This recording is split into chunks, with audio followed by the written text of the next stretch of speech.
Hello. This is not a live game, just so everyone knows.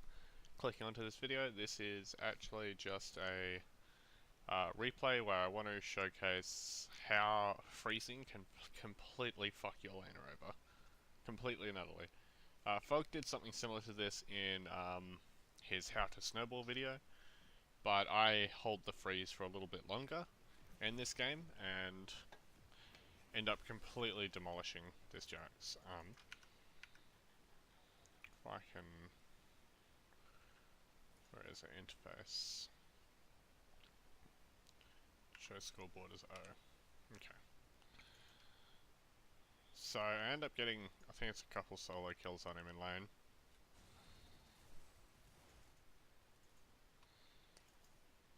So here I'm freezing on him. I'm just jumping through because there's no point in showing the laning phase because it's just me getting a first blood and then doing this to him. And then after this I just snowball the lane with a very long freeze. So I'm trying to keep an eye on the minions at all times. How many there are. So I'm always taking a look at these casters. Hang on, I'll do this. So I'm always taking a look at how many casters here. Ideally, I want 4. Oh my fucking word. Okay. What is it? M. Pretty sure. No, it's S. So, I'm holding the wave here. Jax actually can't do anything in this situation. If he comes up for farm, I'll just kill him on the spot. So he's now taking jungle camps to try and, you know, get himself some farm. I end up missing a bit of CS here and there, but I managed to hold the freeze for as long as I can. You can already see the CS gap showing. And then this wave starts to build up to a slow push. So I figure, how can I turn this around on him when he comes back into lane? So the first thing I'm already thinking of is how can I dive him? How can I dive him as Fiora? Well, I have 3 levels on him because of the freeze. The CS doesn't really matter because he has about the same amount of net worth. Because of the fact that I haven't gone back and bought after this. Like, don't forget, I got about, what, like 30 CS from that freeze? And he just finished his fade. So I've got just the start of a Tiamat. Like, I'm 350 short of a Tiamat. And he's got a full fade. So the item difference is irrelevant. The only advantage I have is 3 levels, which is quite huge. And I also have an ignite advantage. So what I'm thinking of is the second, I'm going to try and build this wave up as much as possible. So that way, when he does get to the lane, I have plenty of time to burn out his counter-strike and anything else that he might want to burn before I fully commit to the dive with my ultimate and ignite.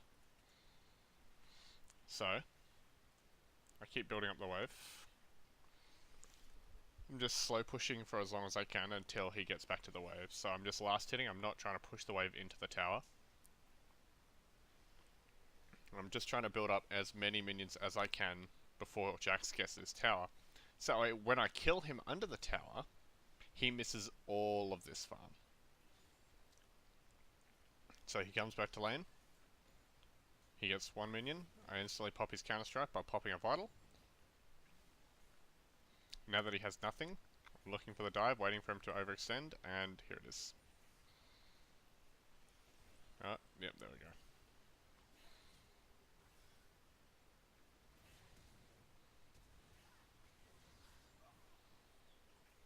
Now he's missing all this farm here.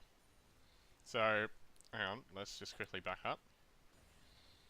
So he got 5 CS from the wave in total. Yes, he got quite a bit of EXP.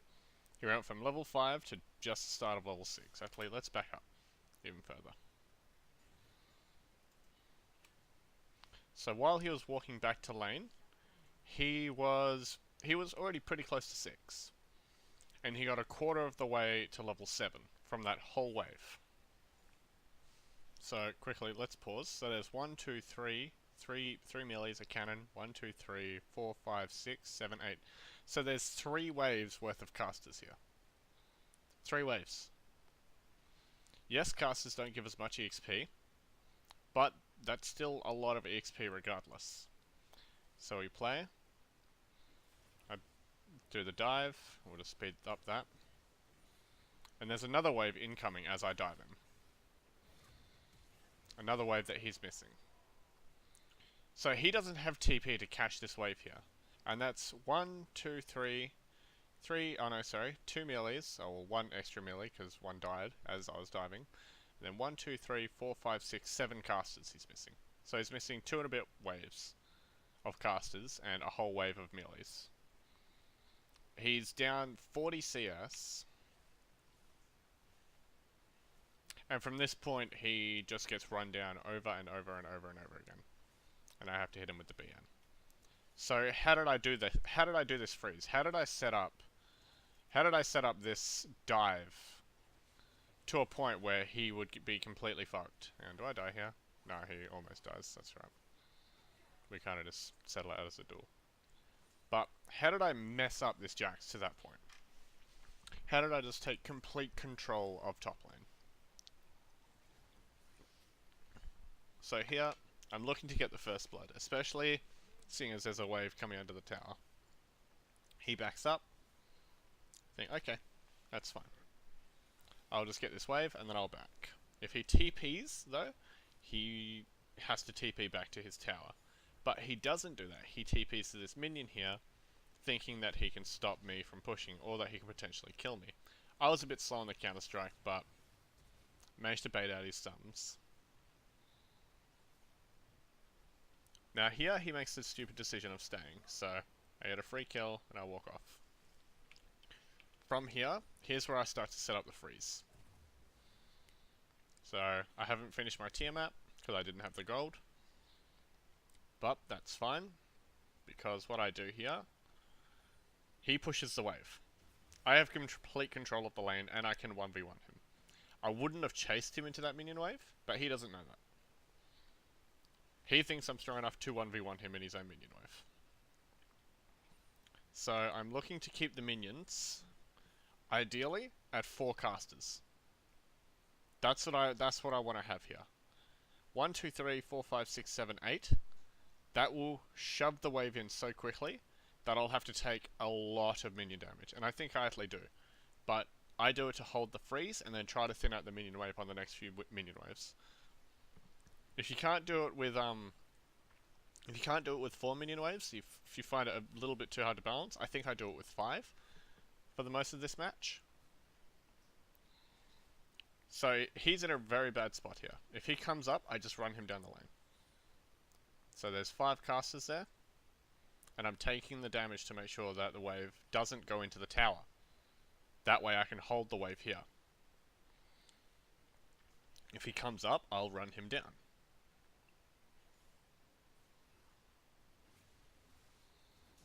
He thinks he can fight me here, and, well,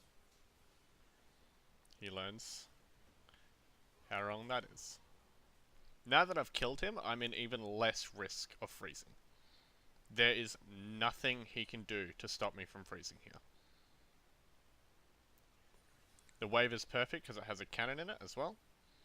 Although it dies relatively quickly, it still does its work because cannons are usually worth about 2 to 3 casters. So here I'm just working on thinning the minion wave. If we play it in 2 times. All I'm trying to do is I'm just trying to keep this wave frozen. By keeping these casters at about 4. He comes up, I walk him out of the lane. He did this voluntarily. He didn't hit what he should have done. If you are ever in this situation, stand in EXP range. That's all you can hope to do. If someone has a perma-freeze on you like this, there's absolutely nothing you can do, but the only thing that you should be doing is leeching EXP and looking for any free CS. But if it's too risky, don't. Just don't come up for it. I keep the freeze going as long as I can. I do mess up, I think, because otherwise the freeze probably wouldn't have broken. But it ends up working out later. I wish I had a magic pen sort of tool. But at the end of that match, I went 14-6, 19k gold to a 313 jacks with 12k. That is how much of a difference a freeze can make, because he couldn't touch farm for a long time in the game. And when he finally could, it was already a bit too late, because I could 1v1 him, I could run him down the lane, I could run him under towers, I could run him anywhere. Because I had that much of a lead on him. This is the difference that the laning phase, that a very strong laning phase can make in your games. I hope this helped in learning how to freeze, and how to control a lane, and how to manipulate it, so that way you can absolutely crush your opponent. Good luck in your future games.